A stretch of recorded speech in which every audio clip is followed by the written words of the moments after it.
Hello, I'm Super Orange Cat here today with a Toonami news update right now because we have the two schedules for the last two Saturdays of October out.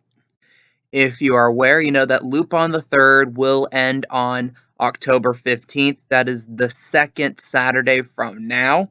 So we need a replacement. And we kind of got a replacement. I mean, not really, but Toonami's going to pretend like they did.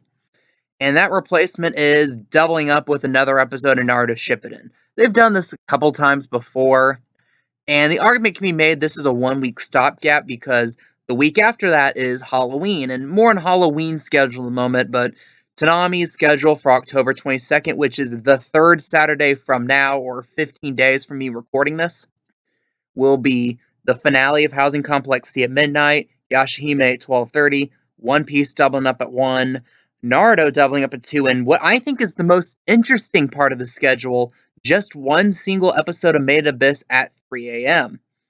It might be, actually, more I think about it, this might be the 1 hour finale of Made in Abyss. It'll make sense considering the week's schedule after that. Because again, if you know Made in Abyss, you know that the season 1 finale is a 1 hour episode. And I need to do math. I can't do math in my head, but I think it might be that episode. If so, that explains why we have a full hour for that. Instead of if it was just a 30-minute episode, then this is a sign that Toonami's cutting a slot. It might not be the case, especially considering that the Halloween schedule has something the 3:30 slot being considered part of Toonami. But yeah, more analysis on this lineup. It's interesting because, I mean, you have to do something with Housing Complex C afterwards. I guess they'll probably move that to 3 and put whatever replaces Made in Abyss at 3:30 if there is anything. And then Yashahime has to be getting towards the end of that season, so stay tuned on a new show announcement there, or a slot cut, or a third episode of One Piece. And then we have One Piece, which will be here with us until the Earth burns, and the same thing with Naruto Shippuden. So you don't really have to worry about new slots for those shows. But, and put this in context, the Halloween schedule is, like I and honestly a lot of other people predicted, going to be a full marathon of the entirety of Housing Complex C, going from midnight to 2 a.m., followed by a marathon of The Promised Neverland from 2 to 4. We don't know which episodes of Promised Neverland this is. I'm going to assume it's just the first 4 episodes of season 1, considering those were probably the scariest episodes. Like, the rest of season 1 was more kind of like an action slash mystery slash James Bond movie. And season 2 was whatever the hell that was. I mean, I don't even think the mangaka had any idea what season 2 was supposed to, or what events that led to be season 2 was supposed to be. But yeah, so we're gonna have a double marathon on Halloween of the two spookiest shows that Toonami has in its catalog. So no surprises there.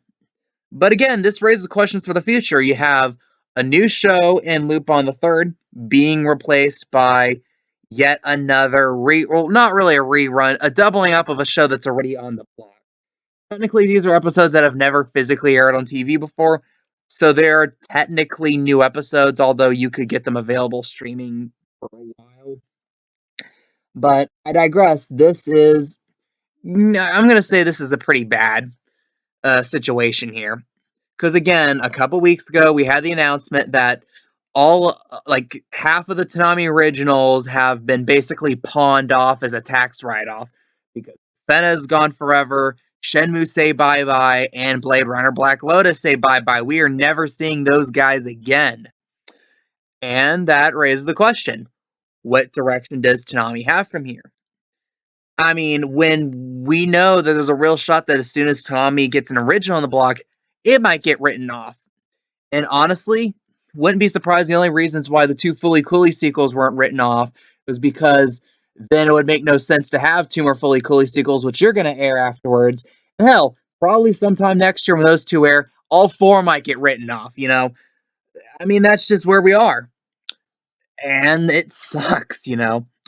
And we're not getting new shows that aren't Toonami originals, apparently.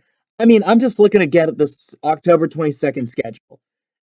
We only have one real true English dub premiere, and that's Yashahime Princess Half Demon Season 2.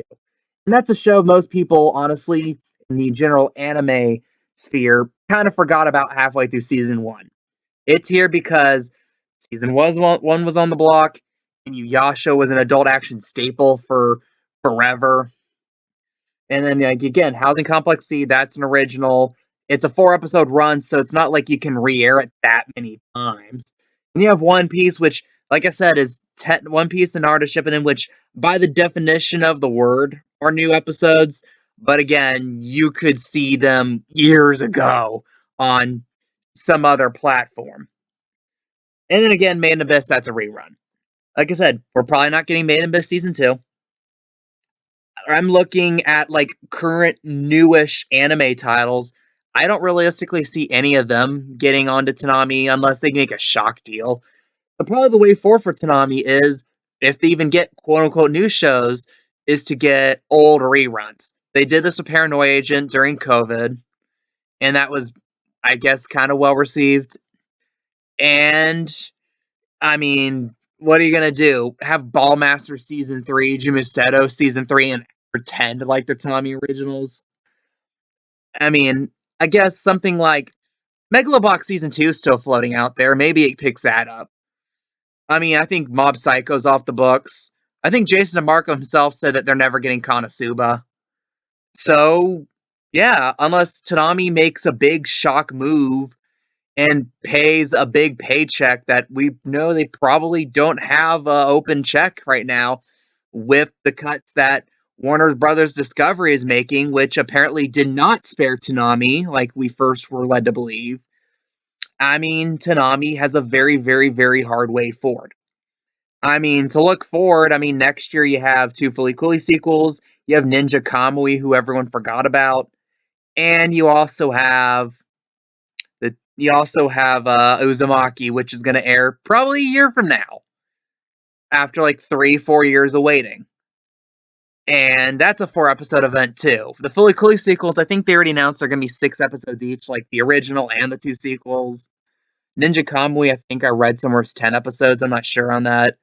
But yeah, outside of that, I mean, we know Toonami doesn't have much of a budget anymore, so what are they going to do?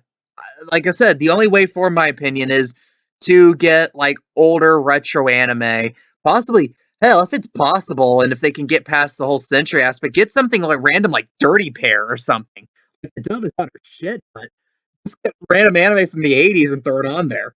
Hell, get something like the Dominion Tank Police too. Why the hell not at this point? I mean, hell, I think more people will watch it for the sheer sake that you got Dirty Pair on television. I'll do that. If you could somehow get Yu Yu Hakusho from Hulu, do that. Why the hell not at this point? It'll be fun. It'd be hilarious.